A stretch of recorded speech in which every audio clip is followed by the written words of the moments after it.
Welcome to you all and thank you for joining us to this special webinar, a training organized by the Small Business and Entrepreneurship Center of the Dennis Eleanor Forete Foundation. In our efforts to build entrepreneurial skills for small and medium-sized businesses, we'll be organizing a training today on the theme, Business Income and Operating Expenses Management. I have the great honor to introduce to us our trainer for today, who is no other person than Mr. Sengue Brice Laurent, who is the expert associate at the Forete Foundation. Monsieur Sengue holds a double master's degree in international relations and economics and a bachelor's degree in economics with a major in money, banking, and finance.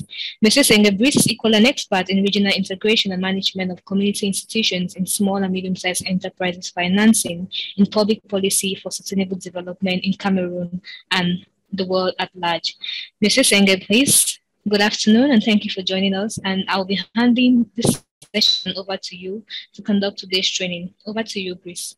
Ok, merci Raïssa d'avoir passé la parole. Bon après-midi à tous les participants et un bon après-midi spécial aux membres du réseau SBEC qui sont les entrepreneurs pour qui cette formation sera simplement une continuité sur une formation antérieure qui était sur l'enregistrement des opérations quotidiennes d'entreprise dans les registres comptables. Aujourd'hui, il sera question pour nous de pouvoir utiliser ces informations dans le cadre, n'est-ce pas, d'une gestion efficace de l'entreprise pour son développement et sa pérennité. Alors, ici, on commence avec le plan de présentation. On aura l'introduction, on aura un bref rappel de l'enregistrement des flux, des trésoreries, des entreprises. On aura la gestion des revenus de l'entreprise, on aura les charges et les résultats d'exploitation, on aura le compte de résultat, et on fera des cas pratiques sur comment déterminer le résultat net d'une entreprise, et enfin on aura la conclusion. Il faut bien évidemment préciser que la formation d'aujourd'hui est portée sur la gestion des revenus et des charges d'exploitation des entreprises. Alors, nous allons commencer par l'introduction. Et l'introduction commence par une définition du terme en lui-même, oui, qui est la gestion des revenus et des charges d'exploitation de l'entreprise. Alors, ici, nous avons un schéma qui donne une définition, qui démontre la définition parfaite du terme. C'est-à-dire, on a un registre comptable, on a les charges d'exploitation, on a le compte résultat. Ceci, là, nous voyons qu'au niveau des registres comptables, ici, on parle des enregistrements des opérations courantes de l'entreprise, c'est-à-dire la formation antérieure que nous avons eue sur l'enregistrement des opérations dans le registre comptable. Alors, au niveau des charges d'exploitation, nous avons une gestion quotidienne de l'entreprise parce que il faut dire que il ne passe pas une journée sans que, n'est-ce pas, une entreprise, n'est-ce pas, ne relève des charges d'exploitation dans la gestion de son entreprise. Alors, au niveau du compte résultat, nous avons le résultat net de l'exercice. Pour ceci, ce schéma donne une définition parfaite du thème qui est la gestion des revenus et charges d'exploitation d'entreprise. Nous allons simplement continuer au niveau du contexte de la formation. Le contexte de la formation ici, il faut être clair qu'au Cameroun, selon le rapport initié par le Centre d'analyse et de recherche en politique économique et sociale, relevant du ministère de l'économie, 60,24% des entreprises créées depuis 2010 sont inexistantes dans le 16 de la Direction générale des impôts, ce qui atteste leur mort. Alors, avant d'aller plus loin, il est important de préciser ici que la mort de ces entreprises, n'est-ce pas, ne relève pas seulement, bien évidemment, des cas de gestion ou des fautes de gestion ou des gestions inefficaces. Mais par contre aussi, c'est vrai qu'il y a d'autres facteurs qui peuvent justifier la mort de ces entreprises-là. Mais aujourd'hui, nous attardons sur la gestion parce qu'il faut le dire, c'est un facteur très important dans le cadre d'une entreprise et sa pérennité. Alors, c'est parce qu'il peut arriver, c'est vrai quand même qu'on a des chefs d'entreprise qui nous disent en longueur de journée, non, vraiment, on a besoin de financement et tout. Mais si on vous donne un financement et vous n'arrivez pas à gérer, il faut être clair que l'entreprise devra toujours mourir. Donc, l'absence de contrôle des charges d'exploitation et du compte résultat d'une entreprise contribue à l'inefficacité de la gestion de cette entreprise-là, ce qui peut bien évidemment conduire à la mort de cette entreprise. Donc, nous allons continuer la raison d'être de la formation en elle-même. Alors, c'est vrai qu'on a eu le contexte. Aujourd'hui, là maintenant, nous avons la raison d'être la formation. Quel sera l'effet direct de cette formation sur la vulgarisation de la gestion efficace des entreprises et la promotion du développement de l'entrepreneuriat au Cameroun? C'est clair que cette réponse sera répondue par la slide suivante, qui est l'impact donc de la gestion, revenus et des charges d'exploitation d'une entreprise sur la gestion de manière générale de l'entreprise. Alors, ici, au niveau de l'impact, nous avons une appréciation des principales dépenses de l'entreprise, c'est-à-dire une gestion des revenus et des charges d'exploitation de l'entreprise nous permet, n'est-ce pas, d'apprécier les dépenses vitaux, les dépenses vitales, autant pour moi, de l'entreprise, c'est-à-dire les dépenses qui permettent le fonctionnement, un bon fonctionnement de l'entreprise, que sans ces dépenses-là, l'entreprise peut ne pas survivre, bien évidemment. Alors, plus bas, nous avons la réactivité aux décisions de l'entreprise. Tout à l'heure, nous avons dit à quoi nous sert l'enregistrement de ces opérations dans des registres. Alors, l'enregistrement de ces informations-là permet à l'entrepreneur, n'est-ce pas, de pouvoir prendre des décisions stratégiques dans le cadre, n'est-ce pas, du développement de son entreprise et, bien évidemment, sa pérennité. Parce que si il n'a pas des informations qu'on peut aussi appeler ici des leviers sur lesquels il peut s'appuyer lorsqu'il faudrait prendre des décisions stratégiques, il faut dire ces stratégies risquent, n'est-ce pas, ne pas être adaptées peut-être aux circonstances et au contexte. Ce qui fait en sorte qu'ils vont rendre ces décisions inefficaces dans la gestion de son entreprise. Alors, nous avons maintenant la performance et la rentabilité de l'entreprise. Il faut dire que la maîtrise, n'est-ce pas, une maîtrise dans la gestion des revenus et des charges d'exploitation d'une entreprise nous permet, n'est-ce pas, de pouvoir analyser, n'est-ce pas, la performance, la rentabilité de notre entreprise. Car parce que lorsque nous allons au niveau, parce que nous allons arriver au niveau du compte de résultat, où nous pourrons déterminer le résultat net de l'entreprise, qui pourra nous dire si l'entreprise elle est performante et rentable ou pas. On ne peut donc pas savoir si cette entreprise est performante ou rentable si déjà nous n'avons pas une maîtrise parfaite au niveau de ces charges d'exploitation des entreprises, voire la gestion des revenus. Alors, bien évidemment, plan de financement. Si déjà, on peut déjà maîtriser les performances et la rentabilité de l'entreprise via la gestion des revenus et charges d'exploitation de l'entreprise, bien évidemment, il est normal que nous puissions aussi pouvoir établir un plan de financement. Parce que lorsque, par exemple, nous avons déjà un résultat net que nous connaissons déjà en avance sur l'année, un net d'exercice que nous connaissons sur l'année, ça nous permet, n'est-ce pas, de pouvoir planifier un financement dans le cadre du développement de l'entreprise. C'est-à-dire, c'est vrai qu'il y a plusieurs sources de financement. Il y a le financement venant des institutions financières. On a l'autofinancement, bien évidemment, et vraiment venant des institutions, des fonds, des bailleurs de fonds. Alors, plus bas, nous avons donc la durée de vie de l'entreprise. C'est-à-dire, ici, on parle de la pérennité. Parce que si on se base sur les statistiques de tout à l'heure, on verra que la plupart des entreprises, comme on l'a dit, 72,24%, n'est-ce pas, de ces entreprises créées en 2010, dans le fichier de la direction des impôts en 2016, mai 2016. Donc, vous pouvez comprendre la mort. C'est-à-dire qu'ils ne sont pas pérennes.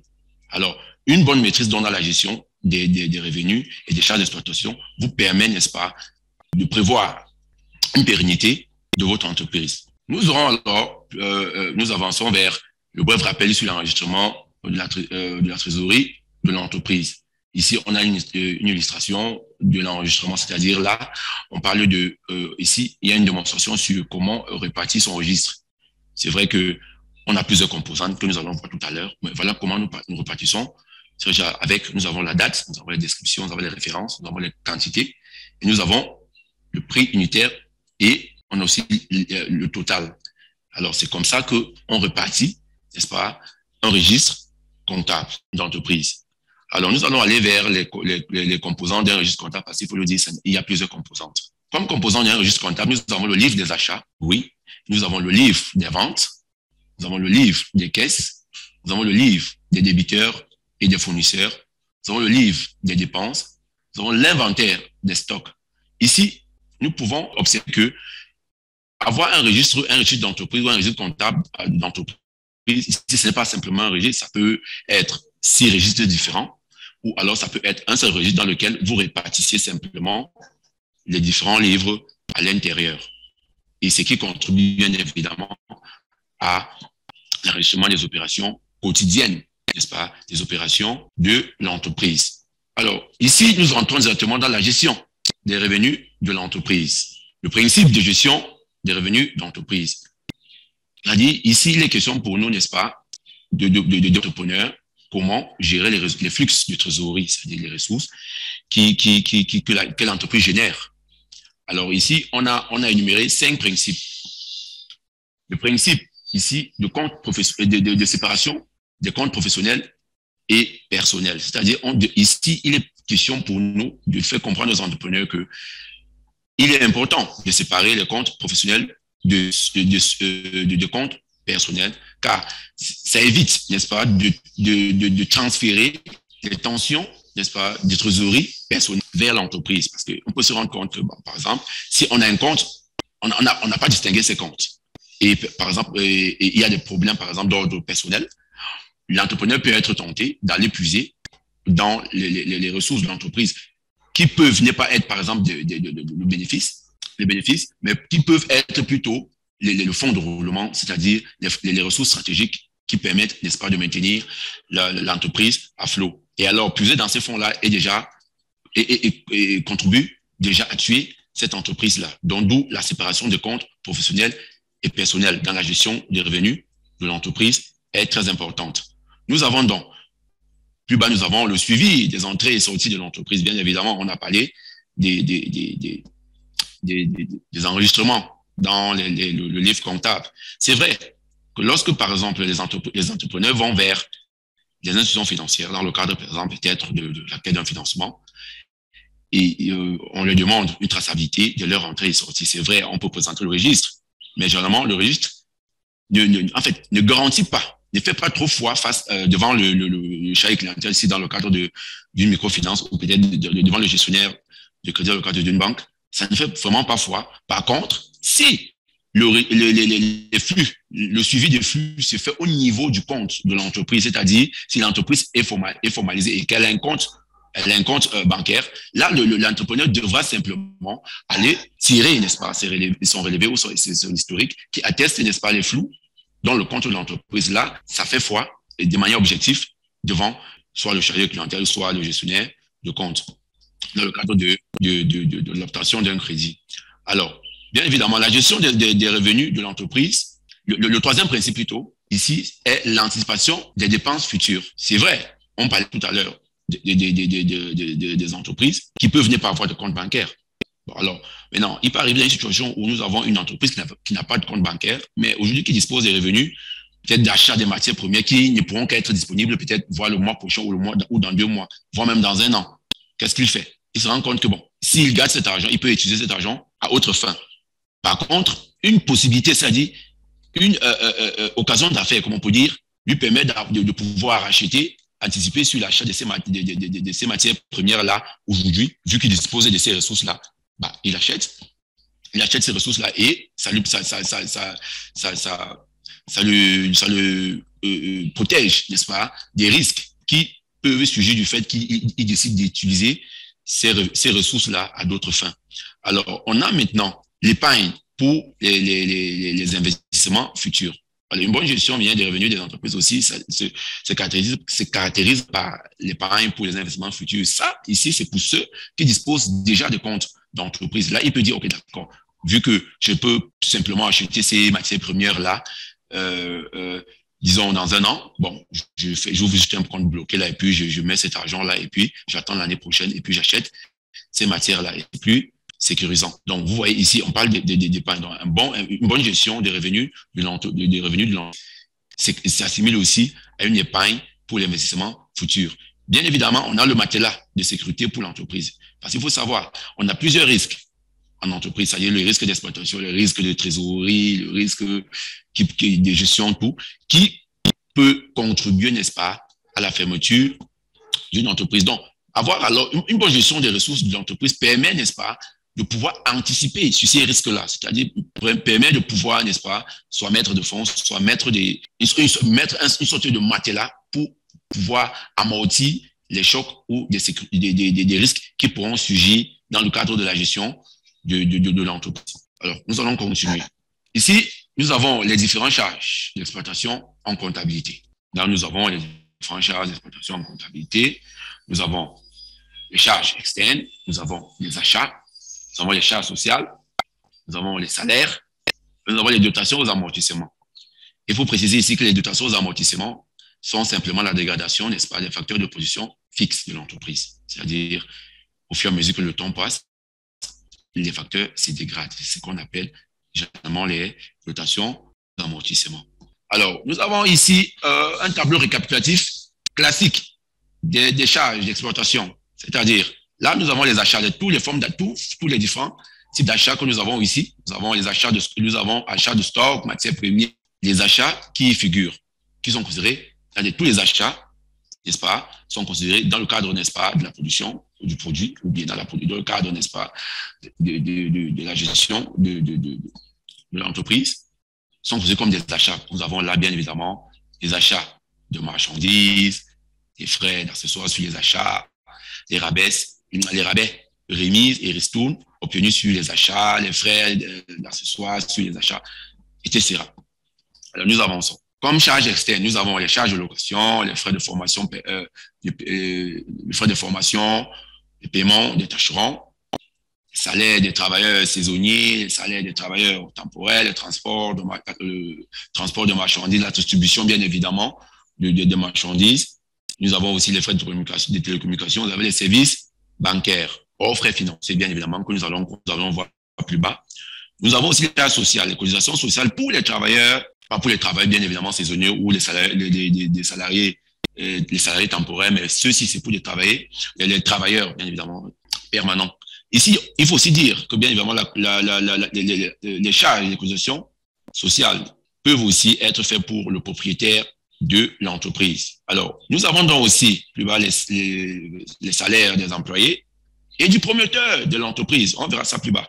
On aura une explication plus détaillée là-dessus un peu plus tard. Nous avons donc la dégradation du matériel fixe de travail, c'est-à-dire les amortissements et les valeurs des facteurs fixes de production. Là, nous avons un schéma qui représente un compte résultat. Comme compte résultat, nous avons la marge brute, l'excédent brut d'exploitation, le résultat d'exploitation, le résultat avant impôt, le résultat net. Ce qui est ici, ce qui se lit via ce tableau qui démontre comment est structuré un compte résultat. C'est-à-dire, vous voyez là, le chiffre d'affaires moins le coût d'achat qui nous donne la marge brute. Après, là, la marge brute moins les coûts externes, les rémunérations du personnel, les charges sociales. Moins, c'est-à-dire, la marge brute moins ses coûts externes, les rémunérations du personnel, les charges sociales, on a l'excédent brut d'exploitation. L'excédent brut d'exploitation moins les valeurs, moins les dotations d'amortissement nous donne les résultats d'exploitation. Moins les investissements et subventions. Les charges financières ici, il faut expliquer. Les charges financières ici, c'est entre le cadre où, par exemple, une entreprise a contracté un crédit et il est en train de rembourser les charges dont financières sont simplement les intérêts de ce crédit-là. Oui, donc c'est ça qu'on appelle les charges financières. Alors, le résultat d'exploitation, moins les investissements et subventions, charges financières, nous donne un bénéfice avant impôt. Les bénéfices avant impôt moins les impôts et taxes nous donnent ce qu'on appelle donc le résultat net d'exercice. Alors, nous entrons directement dans le premier cas pratique, c'est-à-dire dans le cas de la détermination du résultat net d'une entreprise. Premier cas pratique, ici on parle d'une entreprise formalisée sans salariés, spécialisée dans la vente d'appareils électroniques et électroménagers d'occasion d'Europe, c'est ce qu'on appelle vulgairement des brocantes. Ce cas pratique est très particulier parce que généralement on n'ouvre pas les brocantes.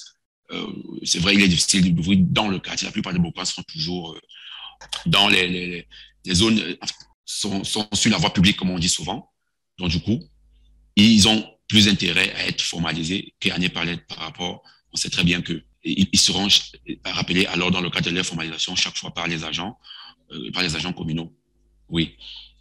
Alors, ici, nous avons dans les opérations effectuées par cette entreprise-là, je ne veux pas citer. Nous avons les achats, c'est-à-dire l'achat des marchandises, congélateurs, ordinateurs, téléviseurs, etc., d'occasion d'Europe, qui s'élève à 15 millions de francs. Nous avons des services après-vente, bien évidemment, qui s'élèvent à 300 000. On a les entretiens de ces appareils-là qui s'élèvent à 500 000.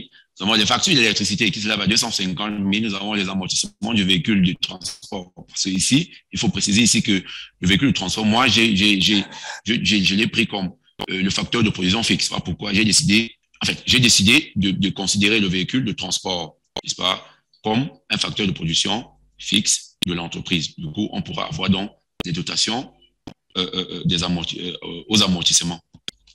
Alors, qui s'élève à 200 000, nous avons les factures qui s'élèvent à 50 000 francs. Nous avons les frais de location, la location, 750 000. Nous avons l'impôt libératoire qui s'élève à 125 000. Nous avons l'impôt qui s'élève à 75 000. Nous avons les taxes d'hygiène qui s'élèvent à 50 000. Nous avons le carburant qui s'élève à 200 000. Nous avons l'occupation temporaire de la voie publique, ça va à 50 000 francs. Nous avons donc la nutrition qui s'élève à 250 000, à 400 000, c'est-à-dire les charges financières que je disais tantôt. Nous avons les chiffres d'affaires. Le chiffre d'affaires qui s'élève à 25 millions de francs. Nous avons le salaire du chef d'entreprise qui s'élève à 2 millions sur l'année. Alors, nous allons passer. Ici, il faut très bien expliquer le jeu des couleurs. Il y a des couleurs simplement pour une compréhension. Là, nous avons la couleur jaune pour les achats. Toutes couleurs jaunes qui vont se présenter tout à l'heure, lors des calculs, seront considérées comme des achats.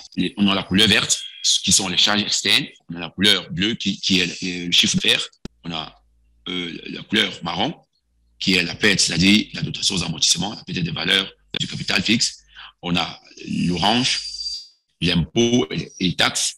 Nous avons les subventions, investissements et charges financières, qui est le violet. Et nous avons le gris, qui est le salaire du chef d'entreprise. Alors donc, déterminer le résultat net en établissant le compte résultat. Alors, le compte résultat ici, le coût d'achat qui représente la couleur jaune, qui représente dans vos calculatrices, ici. Donc, tout ce qui est vert aujourd'hui, que ce soit services après-vente, entretien, l'électricité, location, le carburant, tout cela nous donne un montant de 2 millions. Nous avons le salaire de l'employé, 2 millions. Tout ceci constitue moins 10 millions, parce qu'il faut le dire, si nous avons un chiffre d'affaires de 25 millions, un coût d'achat des matières premières qui s'élève à 15 millions, on fait 25 millions moins 15 millions, nous avons 10 millions de francs. Alors, si on soustrait aussi les coûts externes et le salaire de l'employé, c'est-à-dire 2,3 millions et 2 millions, nous aurons 5 700 000. Si maintenant, au niveau, n'est-ce pas, des dotations aux amortissements, la perte de valeur, bien évidemment, des facteurs fixes de production, qui s'élèvent à 200 000, nous aurons 5,5 millions de francs, moins encore les charges d'un crédit contracté qui s'élève à 400 000. C'est-à-dire, on fait 5,5 millions moins 400 000 qui nous donne 5 millions. On additionne l'ensemble des impôts et taxes que nous avons en orange qui vont nous donner 300 000. Donc, nous pourrons faire 5 millions 100 000 moins 300 000, ce qui va nous donner donc un résultat net de 4 800 000.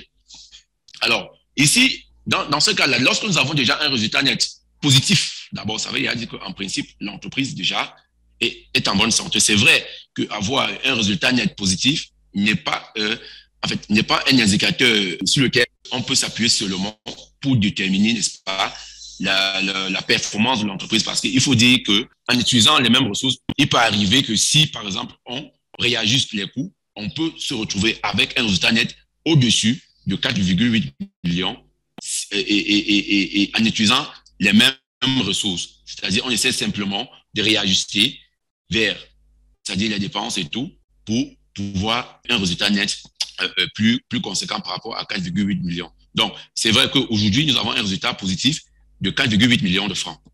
De 4,8 millions de francs. Donc, nous allons directement vers l'interprétation de ceci. Comme je disais tantôt, l'entreprise est en bonne santé car un résultat net, c'est-à-dire entre parenthèses les bénéfices, de 4,8 millions de francs CFA en un an. Donc, alors, lorsque, n'est-ce pas, on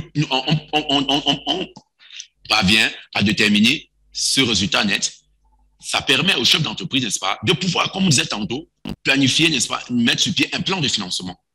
Oui. Et il faut aussi dire que le résultat net ou le compte que nous avons vu tout à l'heure est une infime partie est très importante dans l'analyse, dans le dossier d'analyse de crédit au sein des microfinances ou au sein des institutions financières de manière générale. Car lorsque nous avons donc le résultat net, nous pouvons donc, sur une base, déterminer le besoin réel de financement de l'entreprise, de l'entreprise en lui-même, parce que c'est vrai quand même que nous avons les entreprises, par exemple, lui demander, bon, vous avez besoin de combien? Vous dites non, on a besoin pendant de 20 millions pour temps. Le besoin net, le besoin réel de financement et se trouve être. Donc, dans ce cas, il est très important, n'est-ce pas, de pouvoir maîtriser, de pouvoir déterminer avec certitude, n'est-ce pas, le résultat net de votre entreprise d'un exercice là. Ça vous permet, n'est-ce pas, d'avoir une vision globale sur les états, sur l'état de votre entreprise et pouvoir mettre sur pied un plan de financement adéquat du développement et la pérennité de votre entreprise. Nous allons donc au cas pratique numéro 2. Alors, cas pratique numéro 2, nous avons pour un très petit commerce, s'il faut le dire, on dit très bien, Small Business and Entrepreneurship Center. On ne travaille pas simplement dans notre réseau avec des très grandes entreprises ou des très grands entrepreneurs ou des entrepreneurs déjà formalisés. Nous travaillons aussi avec le secteur informel, c'est-à-dire des très petits commerces, d'où le cas pratique que nous avons actuellement. Alors, ici, nous avons pour une entreprise non formalisée spécialisée dans la transformation de fruits en jus naturel. Alors, nous avons ici des opérations effectuées par cette entreprise-là. C'est vrai quand même que les chiffres sont relatifs, sont un peu très bas. Peut-être pas. Bon, il faut dire qu'on l'a juste fait ça comme ça pour pouvoir démontrer que même en ayant un très petit commerce, vous pouvez aussi, n'est-ce pas, cette technique de gestion dans votre activité. Alors, nous avons les achats. Ici, comme je disais tantôt, le cas pratique numéro 2 est orienté vers une très petite entreprise qui n'est pas formalisée, parce qu'il faut le dire, comme je disais tantôt, le Small Business Entrepreneurship Center ne travaille pas seulement avec des entreprises structurées et formalisées, mais elle travaille aussi avec des très petits commerces. Donc, du coup, voilà pourquoi nous avons opté pour ce cas pratique-là. Alors, comme achat de matières premières, nous avons c'est-à-dire les fruits qui s'élèvent à 100 000, nous avons les frais de production qui s'élèvent à 20 000 francs, nous avons les bouteilles, évidemment, qui s'élèvent à 15 000, nous avons les factures d'électricité, 5 000, nous avons les paies de valeur, c'est-à-dire les dotations d'amortissement, les broyeurs, les facteurs fixes de production, c'est-à-dire les broyeurs, congélateurs et mélangeurs, qui s'élèvent à 20 000. Nous avons les facteurs d'eau, les factures d'eau, autant pour moi, qui s'élèvent à 2 000 francs, le transport, 1 000, les allocations, 15 000, les étiquetages, bien évidemment, des bouteilles, qui s'élèvent à 5 000. On a maintenant le salaire du chef d'entreprise, donc du propriétaire, qui s'élève à 100 000. Et puis, nous avons donc un chiffre d'affaires de 250 000. Alors, le procédé sera le même avec les couleurs. Bien évidemment, nous aurons l'achat qui est le jaune, nous avons les charges externes qui est vert, nous avons le chiffre d'affaires qui est bleu, nous avons les paires de valeur du capital qui est marron, nous avons le salaire du chef d'entreprise qui est gris. Alors, nous allons vers le compte résultat. Alors, ici, au compte résultat, évidemment, nous avons l'achat qui est de 250 000, nous avons nous avons le chiffre d'affaires qui est de 250 000, nous avons l'achat de matières premières. Ici, on va rentrer, l'achat de matières premières qui se lève. Oh, il y a une petite erreur dans le calcul ici. En principe, l'achat de matières premières se lève à 100 000, ce qui nous donne plutôt comme marge brute 150 000 et non 200 000. Donc, du coup, on pourra aller plus loin avec nos calculatrices. Là, on aura bien évidemment les coûts externes. Les coûts externes qui seront 150, qui seront égales à 150 000 moins 67 000 moins le salaire de l'entreprise. C'est-à-dire, ici, on aura plutôt, n'est-ce pas, un excédent brut d'exploitation négatif, c'est-à-dire un excédent brut d'exploitation négatif de l'ordre de 17 000 francs. Alors, si c'est-à-dire, on ajoute encore les dotations aux amortissements de 20 000, nous aurons toujours un résultat d'exploitation d'ordre négatif de 37 000 francs. Et là, vu qu'il n'y a pas d'investissement ou de subvention ou des charges financières, nous aurons toujours un bénéfice avant impôt de moins 37 000 francs. On aura les résultats nets de moins 37 000. Donc, ce qui fait en sorte qu'on va réajuster l'interprétation. Ici, bien évidemment, il est clair que déjà, le fait que nous ayons dans les calculs par lequel on a eu une erreur, qui se situe à 13 000 était déjà très faible. Donc, du coup, avoir encore un résultat net, qui s'élève à moins 37 000 francs. Si les calculs sont bons, je crois que je ne me suis pas trompé. Alors, c'est encore pire. Ça veut dire qu'en principe, l'entreprise ne dégage pas, n'est-ce pas, de bénéfices. Elle tourne plutôt à perte. Alors, dans ce cas, il est très, très important pour l'entrepreneur, n'est-ce pas, de réajuster, n'est-ce pas, de réajuster sa gestion, n'est-ce pas, de réajuster la gestion des revenus, n'est-ce pas, et aussi, s'il faut le dire, on ne le dit pas assez, de pouvoir peut-être aussi à un moment songer à formaliser son entreprise. Si déjà il tourne à perte à moins 37 000 francs CFA. C'est vrai que vous allez aussi remarquer que si on revient ici, vous verrez que lorsqu'on n'est pas formalisé, si on revient sur le compte de résultat, pardon, lorsqu'on n'est pas formalisé, on se rend compte que les charges, n'est-ce pas, les charges financières, les investissements ou subventions ou les impôts sont nuls. Ce qui fait en sorte qu'en principe, on n'a pas trop de charges. Alors, un entrepreneur sera tenté de dire qu'est-ce que je gagne à être formalisé. Si déjà, en étant formalisé, je peux réduire les charges. En étant formalisé, me fait plutôt augmenter les charges. Alors, mieux je reste dans le secteur informel, c'est-à-dire pour réduire les charges. Alors, il est clair qu'il fait fausse route et il y a une erreur à ce sujet parce que dans ce cadre, nous aurons une formation bien poussée sur comment formaliser une entreprise, pourquoi on la formalise, quels sont les avantages à formaliser une entreprise, quels sont les risques. On aura une formation là-dessus dans les prochains mois. Alors, on revient dans l'interprétation du compte résultat de cette entreprise qui est négatif. Selon les chiffres objectifs que nous avons calculés, c'est vrai qu'ici, nous pourrons voir un chiffre positif de 13 000. Bon, il y a eu une erreur, cette erreur de calcul à ce sujet. Il est important ici de savoir que les cas pratiques qui ont été mis sur pied ici étaient dans le but, n'est-ce pas, de démontrer aux chefs d'entreprise l'importance et la pertinence, n'est-ce pas, d'une gestion efficace des revenus et des charges d'exploitation d'une entreprise. Car si on décide de le mettre de côté en disant non, on a nos manières de faire, comme on dit souvent au quartier et tout, on risque, n'est-ce pas, pas être pérenne et on risque de fermer très rapidement. Et là, ça n'arrangerait surtout pas les chefs d'entreprise qui, pour eux, ont un objectif clair qui est le développement et la pérennité de leurs entreprises. Alors, en conclusion, le service comptable d'une entreprise est l'un des services les plus centralisés de l'entreprise. Grâce à ces informations, vous pouvez identifier les besoins et les problèmes auxquels votre activité peut être confrontée. Ces données vous permettent également d'observer des tendances, de calculer vos revenus et ou vos pertes. Grâce à ces connaissances, vous pouvez maintenant améliorer la réactivité en prenant rapidement des décisions importantes dans le cadre, n'est-ce pas, bien évidemment, du développement et la pérennisation de vos entreprises. Donc, de manière générale, comme on l'a fait comprendre tout à l'heure, une bonne gestion de revenus d'entreprise, une bonne gestion, n'est-ce pas, des charges d'exploitation d'une entreprise, c'est-à-dire une maîtrise parfaite de ces deux pans, n'est-ce pas, de gestion d'entreprise, s'assimile à une gestion efficace, n'est-ce pas, de l'entreprise. Je vous remercie. Thank you very much, Bruce, for that very brilliant presentation.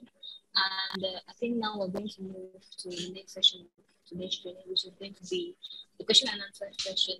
And like I earlier indicated in the chat box, dear participants, please drop in your questions, or if you would like to take the floor, simply raise your hand and I will give you the floor to ask the question directly to today's trainer, Ms. Wilson.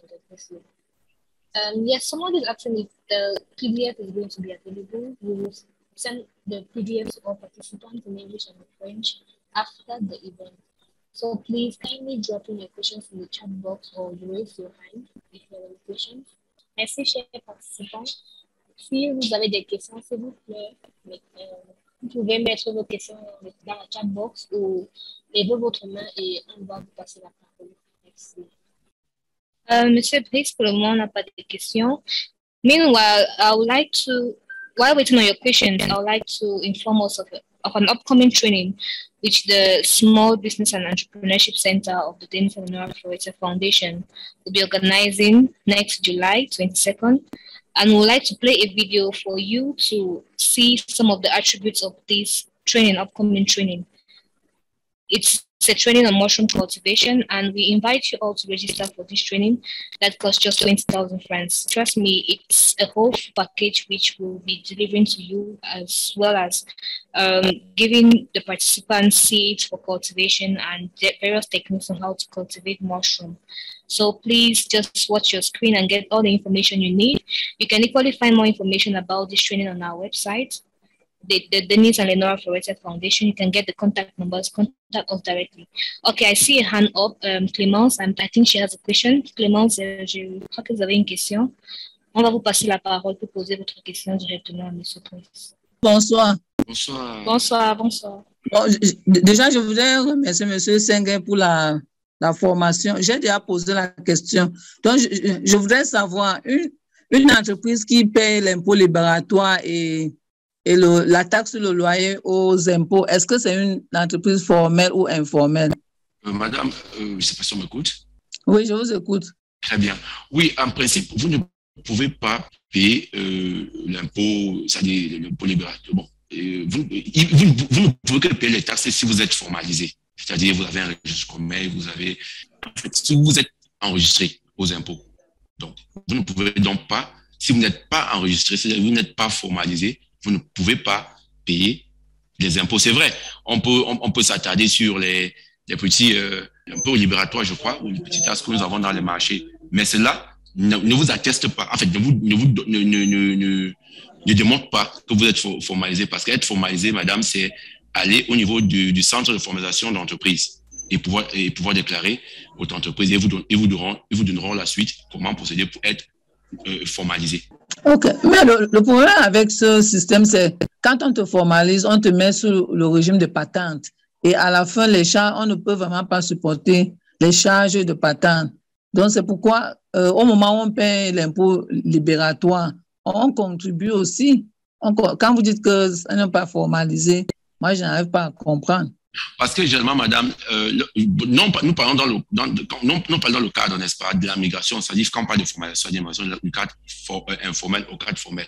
Le cadre formel ici signifie simplement que vous soyez enregistré, je redis bien, au niveau du centre de formalisation d'entreprise Cameroun. Mais il peut arriver que, c'est vrai, comme tout à l'heure sur le dernier cas pratique où on parlait de l'absence, n'est-ce pas, de certaines taxes, lorsqu'on n'est pas formalisé, parce que lorsqu'on est formalisé, il y a beaucoup d'axes qui entrent. Mais aussi, il n'y a plus d'avantage d'être formalisé parce qu'elle vous permet de vous développer. Je vais prendre un exemple simple, à être financé. Madame, vous ne pouvez pas être financé si vous n'avez pas un compte bancaire d'entreprise.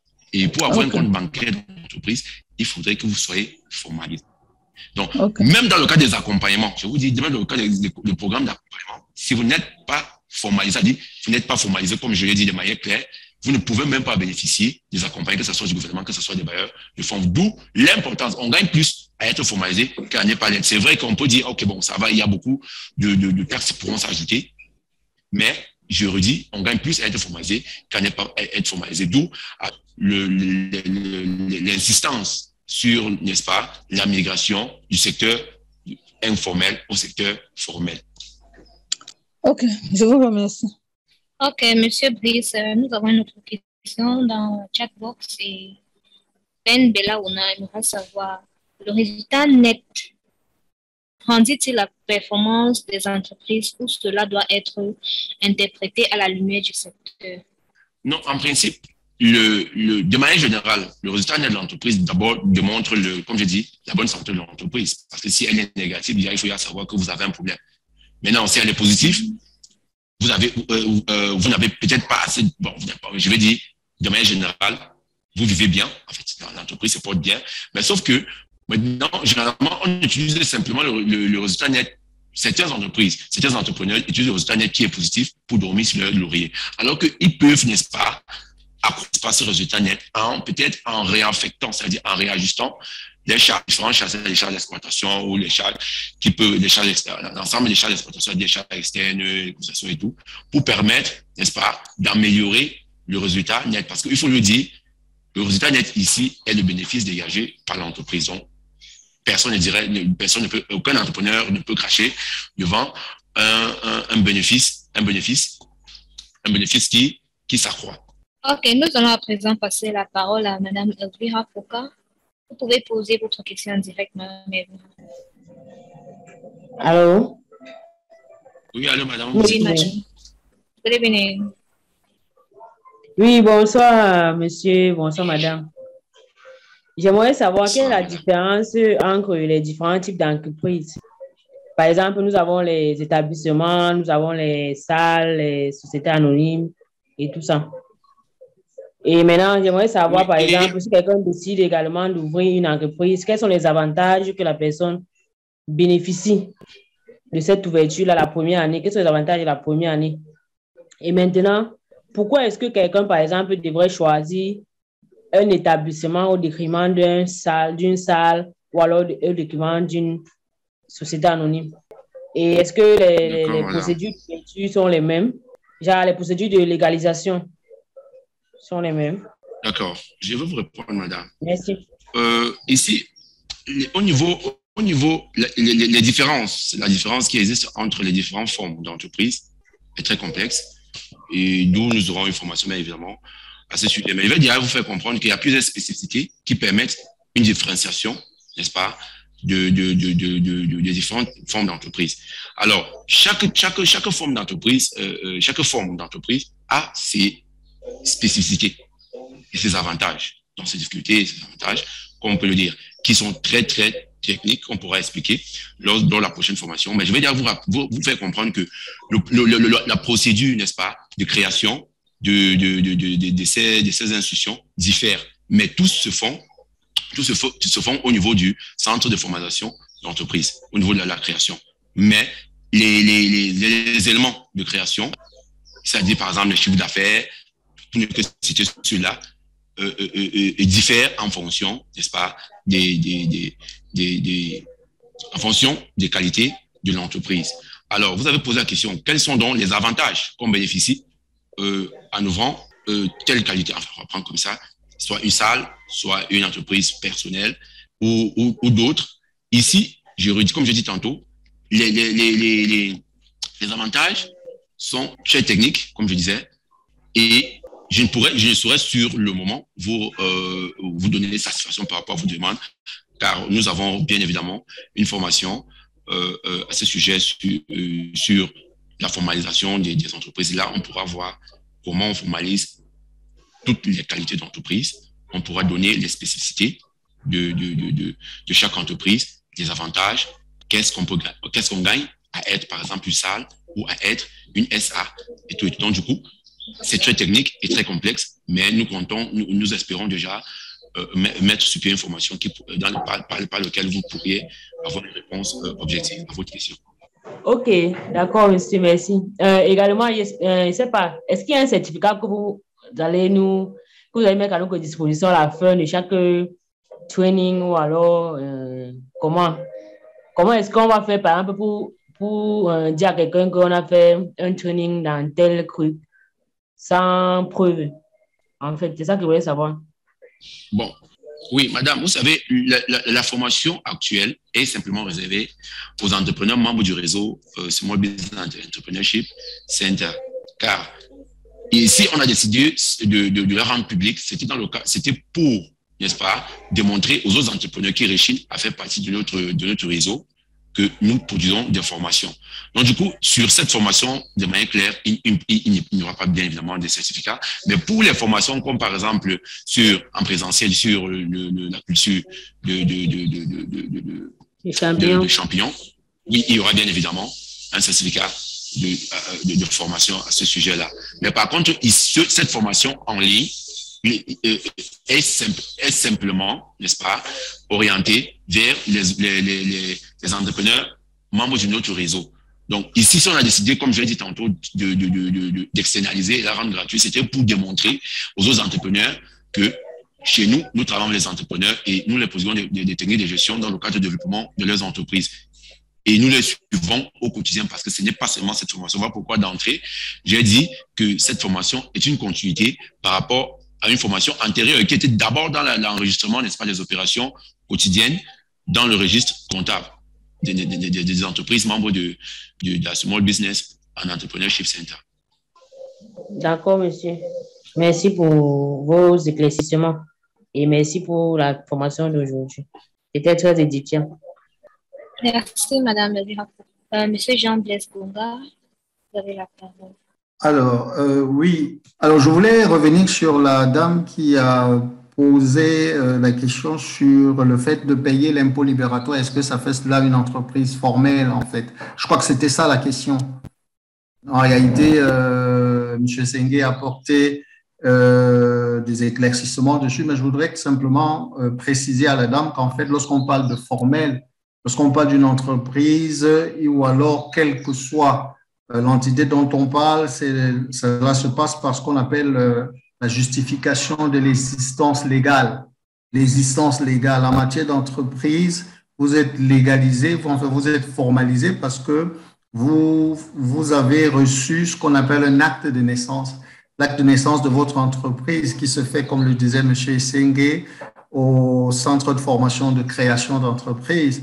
Donc, alors, à partir de là, on a en matière d'entreprise soit la petite entreprise, donc qui sont soit l'établissement, soit la salle, soit tout ce que cela décompte jusqu'à la société anonyme. Et après, maintenant, le gouvernement du Cameroun a prévu pour de très, très petites catégories, au niveau toujours du ministère des PME, il y a ce qu'on appelle le volet économie sociale. Et dans l'économie sociale, donc, ce qui peut permettre aux très, très petites entreprises qui n'ont pas, aux très petites personnes même, si on peut le dire, individus, qui voudraient se formaliser, qui sont dans l'informel, de se mettre ensemble pour créer ce qu'on appelle des coopératives. Et en étant une coopérative, vous êtes déjà dans le cadre de l'OHADA, la coopérative, n'est-ce pas, est une entreprise à part entière. Et donc, vous vous retrouvez formalisé donc, dans ces deux créneaux-là, qui est soit de la PME, soit alors au niveau de l'économie sociale et solidaire. Et c'est ce que je voulais ajouter, n'est-ce pas, pour la dame, c'est-à-dire que des gens qui ne sont pas formalisés peuvent se mettre ensemble dans leur filière pour créer une coopérative et être donc ainsi formalisés. Donc, si vous n'avez pas un acte de naissance, pour le dire ainsi, c'est-à-dire une existence légale, alors vous n'êtes pas formalisé. Voilà, c'est ce que je voulais apporter un peu en ajout à ce que M. Brice Sengue a dit tout à l'heure. Merci. Merci aussi, M. Jean-Blaise. Madame Clémence Léonie, vous avez quelque chose à dire? Vous avez une question? Vous avez la parole. Ok, je voudrais dire merci au monsieur qui vient d'apporter un éclaircissement. C'est moi qui ai posé la question. La question que j'aimerais poser à M. Sengue, lorsqu'on a un résultat, à quel moment est-ce qu'on peut demander un financement? À quel moment est-ce qu'on demande le crédit? Comme le cas que vous avez présenté, il a eu un bénéfice de 4 800 000. Donc, lorsqu'on fait son résultat, son compte d'exploitation, on a un résultat, à quel moment est-ce qu'on peut demander un financement? Merci. Bon, madame, oui, lorsque nous avons, ici, il était d'abord question de mettre ce qu'on a établi, ce qu'on appelle un plan de financement. Vous savez que le financement d'une entreprise peut venir de plusieurs sources. Dans le financement, l'autofinancement, bien évidemment, parce qu'il peut décider, dans le cadre de ces 4,8 millions, de décider de réinvestir son résultat, parce qu'il faut dire que le résultat net est le bénéfice. Il peut décider de réinvestir dans son affaire pour la développer et ne pas avoir recours, n'est-ce pas, aux institutions financières.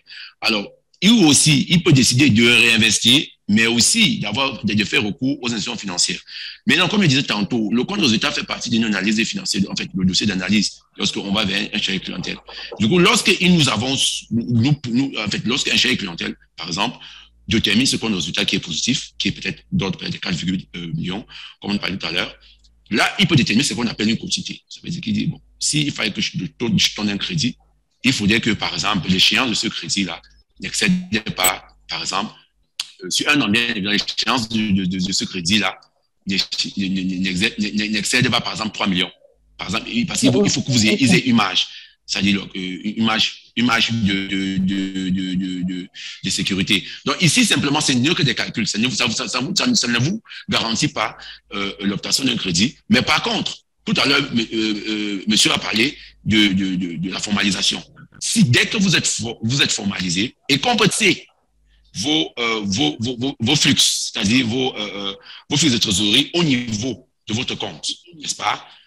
Et de là, vous êtes plus éligible, n'est-ce pas, à obtenir un crédit parce que lorsque nous pouvons tracer ces flux-là, nous pouvons nous-mêmes en interne déterminer, bon, quand je dis nous-mêmes, je vais parler des plaies d'échec ou bien de gestion de compte, de compte au niveau des banques, peuvent eux-mêmes, sur cette base-là, déterminer, n'est-ce pas, votre résultat net que nous avons déterminé tout à l'heure. Mais il est plus normal pour vous, d'abord, vous l'entrepreneur, de pouvoir le savoir et savoir votre marge. Parce qu'on a remarqué que la plupart des entrepreneurs aujourd'hui vont vers les institutions financières. C'est vrai, ils ont de très bonnes garanties aussi. Et ils demandent des sommes qui excèdent leurs besoins réels et se retrouvent dans l'incapacité, n'est-ce pas, de pouvoir payer leur dette. Et du coup, on reste dans une situation où on se dit, on a toujours peur de banque.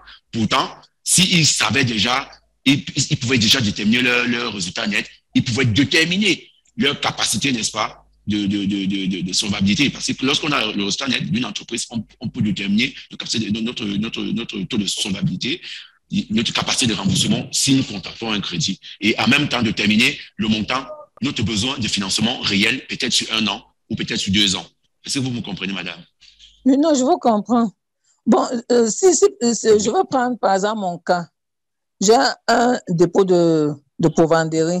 Maintenant, j'achète la provence, je revends, ou bien je compose, je vends. Et le transport est vraiment un problème. Maintenant, je suis en train de vouloir plutôt faire la provenderie, acheter ce qu'on appelle un broyeur mélangeur. Si, par exemple, je suis ce que vous dites, ce sera difficile, par exemple, comme finance, parce qu'en une année, le bénéfice que je peux dégager, c'est entre 800 000 et 1 million. Mais le broyeur mélangeur dont j'ai besoin coûte, par exemple, 2 500 000. Donc, est-ce qu'on peut me financer ou pas, par exemple? On peut vous financer. On peut très bien vous financer, madame. Seulement, vous n'avez pas dit que quand vous avez un résultat, comme par exemple, c'était par exemple le cas ici avec 4 800 000, ce n'est pas un plafond. Ce n'est pas un plafond. Je dis simplement que ici, on peut dire, OK, sur 1 an, il a dégagé un résultat net sur 1 an, de 4,8 millions.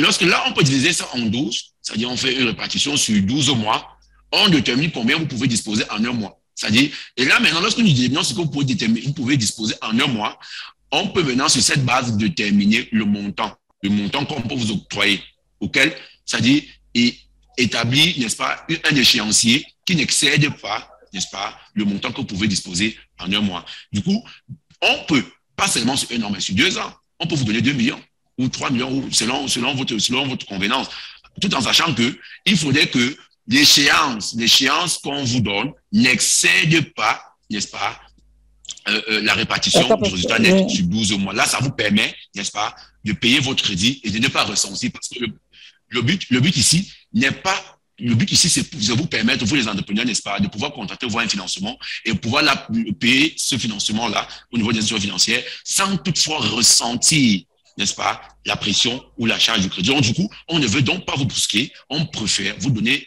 un crédit, pas pour qu'on fait les analyses financières. On vous donne un crédit, on analyse cela, on détermine même des quantités. C'est-à-dire, généralement, on a 60-70% de cash flow. Bon, ça dépend des institutions financières. Ce qui fait en sorte qu'on peut vous donner ce montant. On détermine, parce que quand on va diviser le 4,8 millions par 12, on va dire, bon, par exemple, sur 1 mois, elle dispose de 200 000, on prend un exemple. Hein. Là, on dit, OK, bon, ça veut dire que si elle prend un crédit auquel les échéances se limitent à 150 000, elle peut bien s'en sortir. Chaque mois, elle pourra payer son échéance, rembourser son échéance sans problème.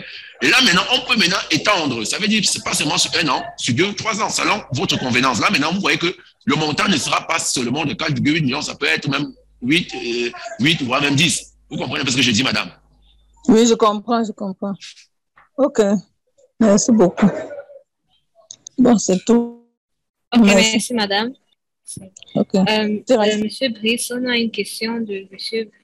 Comment intégrer les coûts d'un service comptable pour une très petite entreprise non formalisée? Alors, c'est bien c'est quel monsieur déjà?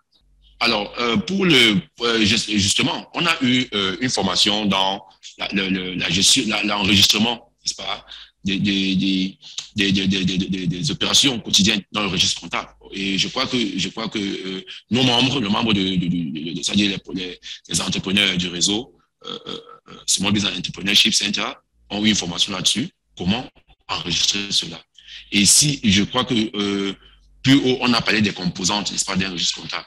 Là, il est simplement question d'avoir un registre où vous répartissez ces registres-là. Il y aura le côté, bien évidemment, de l'inventaire de stock. On aura le livre, le côté, c'est-à-dire le livre, où vous pouvez avoir, par exemple, 6 registres, ou alors vous pouvez simplement avoir un registre que vous avez réparti, c'est-à-dire le livre d'achat, le livre on a les inventaires, on a les 6 composantes de ce livre-là que nous avons vu plus haut. Donc, l'enregistrement, n'est-ce pas, comptable des opérations peut s'appliquer, que ce soit dans des entreprises grandes ou moyennes, tout comme dans des très, très petites entreprises. Simplement, lorsque vous avez un registre, vous avez une répartition adéquate. Je crois que vous aurez le PowerPoint. Là, pour les opérations concernant l'entreprise, vous enregistrez simplement selon les livres. C'est-à-dire le livre, si vous avez, si dans l'opération a été effectuée de l'achat, vous enregistrez dans le livre des achats. Donc, selon d'entrée ou des sorties de stock, vous savez que vous avez un inventaire de stock où vous allez noter. Donc, c'est un peu ça. C'est un peu comme ça, une technique spécifique où il faut simplement appliquer dans des grandes structures, même dans les très petits commerces, nous pourrons les appliquer en suivant simplement les règles, n'est-ce pas, des registres comptables que nous avons eu pour, bien évidemment, nos membres. D'accord. Monsieur Brice, monsieur Wona a toujours une question et il aimerait savoir comment peut-on faire usage d'un registre comptable dans le cadre du crowdfunding? Oui, d'abord, il faut savoir que le registre comptable, en principe, lorsque vous avez un registre comptable, ça vous permet, comme on a dit tantôt, ça vous donne des informations sur votre entreprise. Comment, parce qu'il y a une traçabilité sur les entrées, sur les sorties, surtout. Par contre, le crowdfunding, qui est une forme aujourd'hui, la forme innovante et moderne de financement, qui permet un financement d'entreprise. Mais il faut qu'on soit clair. Tout financement d'entreprise doit se baser sur la performance de l'entreprise, sur une traçabilité de ses entrées. Et on ne peut qu'avoir une performance d'une entreprise par rapport à la traçabilité de ses opérations qu'il effectue, d'où toutes les informations qui sont dans ce registre-là. Parce que ce soit le crowdfunding, que ce soit les institutions financières, que ce soit toute institution qui finance, il n'aimerait pas financer une affaire qui n'a pas de traçabilité dans sa gestion, qui ne peut pas donner des chiffres tangibles de sa gestion, qui peut-être n'est pas finançable. Parce qu'il faut le dire, si on tourne à perte, que ce soit via le crowdfunding, que ce soit dans les institutions financières, il sera pratiquement impossible de pouvoir obtenir un financement, d'où l'importance d'avoir un registre commerce, un registre comptable pour l'enregistrement de ces opérations-là. Et dans le cadre, peu importe, que ce soit dans le cadre du crowdfunding, que ce soit dans le cadre du financement, n'est-ce pas, financier conventionnel. Donc, la place d'un registre comptable est très important. Et aussi, il faut noter, parce que généralement, les très petits commerçants décident souvent de se limiter au registre. Il faut savoir que ici, le but ici des formations qu'on vous donne ici, ce n'est pas de vous maintenir dans la sphère des très petits commerçants. Parce que je remarque, de manière générale, on travaille avec des promoteurs d'entreprises qui, à un moment, pensent pouvoir simplement rester dans la sphère des très petites entreprises. Non, notre but ici, c'est déjà pour vous de vous montrer comment intégrer ces techniques de gestion, même étant encore très petit, en vous préparant déjà à vous développer. Lorsque vous serez développé, vous continuerez déjà, vous aurez déjà la culture d'appliquer ces techniques de gestion professionnelle ou voire semi-professionnelle. Et là, vous pouvez vous développer, d'où l'importance, bien évidemment, de ce registre, que ce soit dans le cadre du crowdfunding, que ce soit dans du financement, d'un financement. Monsieur Brice, nous allons prendre la dernière question et cette question est de Monsieur Bacho Yenga sur le revenu de l'entreprise. Et il aimerait savoir quel est le taux standard pour l'épargne des investissements futurs. Si je souhaite me lancer, si je souhaite se lancer dans l'élevage de volailles, sur quel statut dois-je me formaliser? Comme monsieur a dit tout à l'heure, les statuts de formalisation d'entreprise dépendent de plusieurs aléas. Mais d'abord, il faudrait d'abord, comme on l'a dit, il faut d'abord qu'il soit créé. C'est-à-dire, il va au niveau du centre de formation et de création d'entreprise. Maintenant, le régime, n'est-ce pas, de création de son entreprise va dépendre des aléas qui pourront lui être démontrés lorsqu'il devra créer son entreprise. Mais maintenant, il sera très difficile ici de pouvoir vous donner les spécificités de la création de votre entreprise dans le cadre de l'élevage. Maintenant, s'il faille, par exemple, vous avez dit tout à l'heure, dans le cadre de la gestion de revenus, de l'épargne, c'est-à-dire l'épargne pour les investissements futurs. Alors, vous voulez savoir les taux. Je veux d'abord faire comprendre que les taux ne sont pas universels et les taux varient en fonction des institutions financières. Vous pourrez arriver dans d'autres institutions financières qui sont peut-être à 4%. Par exemple, si c'est pour un compte bloqué, on aura 5% ailleurs, on aura 5-10%. Donc, il n'y a pas un taux standard, n'est-ce pas, de taux d'épargne en ce qui concerne le report d'un investissement futur. C'est-à-dire, parce que jamais il faut le dire, lorsqu'il y a un taux d'intérêt, c'est une sorte de rémunération, n'est-ce pas, qui vous est offert dans le cadre où vous reportez un investissement que vous aurez fait aujourd'hui, vous le reportez peut-être dans 1 an ou dans 2 ans. Là, le taux d'intérêt a son sens. Mais j'ai dit, ça, le taux d'intérêt varie, les taux d'intérêt varient en fonction des institutions financières et voient aussi même des montants que vous désirez bloquer dans le cadre des investissements futurs. Thank you very much, Mr. Brice Sengue-Laurent, for these very, very insightful contributions you've made. And special thanks to you for accepting to share your expertise on the issue of entrepreneurship and enterprise development. I want to believe our participants are satisfied with the training. And in the meantime, I just want to remind us of the training, the upcoming training on mushroom cultivation, la cultivation des champignons, which is upcoming on July 21, 2022. Please, we want to call on you to register for this training. It's just 20,000 friends. And believe me, what you're going to gain from it is going to be much more than what you put in as finances. So, dear participants, as you've all requested, we're going to share the PowerPoints with you in both English and French languages after this webinar. And we'll equally share with you more information concerning the activities we run at the Small Business and Entrepreneurship Center of the Denis and Lenora Forete Foundation. Mr. Brice Laurent, I don't know if you have a last word for your participants. Any last word for them before we separate? Yes, I wanted to let the participants know that the reason of these trainings is not for them to remain in the sector of small business. It's for them to grow, to develop, and to employ Cameroonians and catalyze, as I said, the economy of Africa. So here, integrating these management techniques in the running of their businesses will make them to grow and to make their business to be pérennisé, pérenniser leur entreprise. Donc ici, comme je disais tantôt, les formations que nous prodiguons ici, ce n'est pas de les maintenir dans la sphère des très petites, dans la zone des très petites entreprises, mais c'est de les permettre de se développer et de pouvoir employer les Camerounais et catalyser bien évidemment l'économie africaine. Je crois que c'est ce que j'avais à dire. Merci beaucoup, Monsieur Brice Laurent.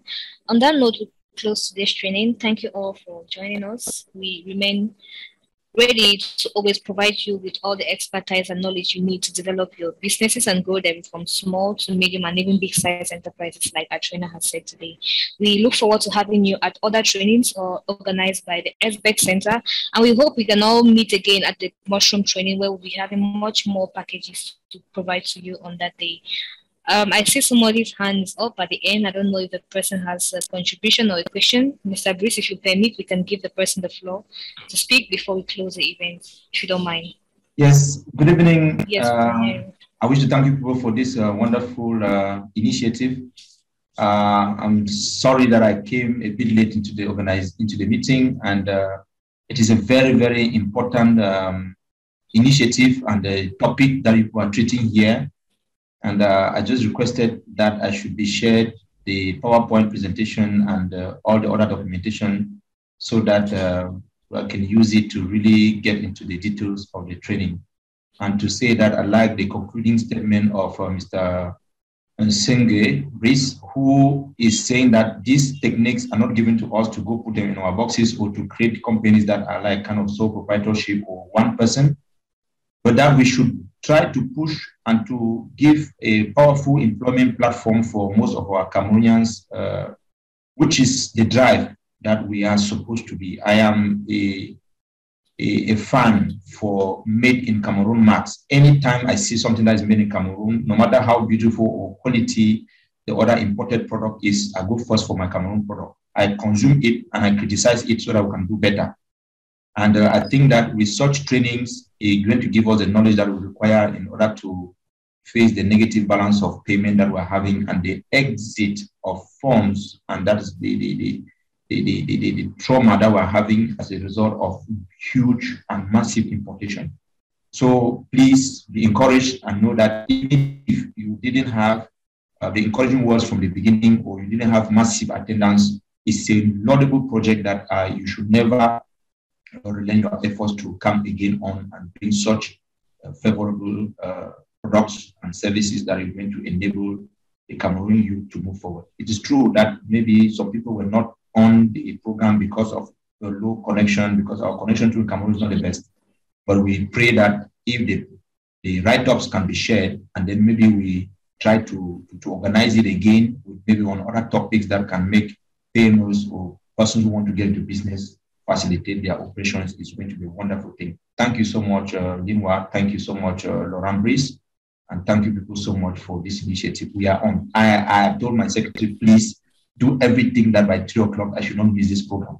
But unfortunately, I came on late and then some other people in the office, so I was not really concentrating, but I'm happy that I ended up with you people. God bless you all. God bless you too, Mr. Tasso, and thank you very much for those kind words. Indeed, together we're going to build Africa, and with this spirit, I believe the SBEC Center is going to do much more in growing entrepreneurs and businesses in Cameroon. So thank you all once again for your participation, and we look forward to having you at our other programs. Remember to follow us on our various social media platforms, Dennis and Lenora Fauretia Foundation on Facebook, LinkedIn, and on Twitter. On that note, I wish you all a happy weekend and a blessed evening. Bye.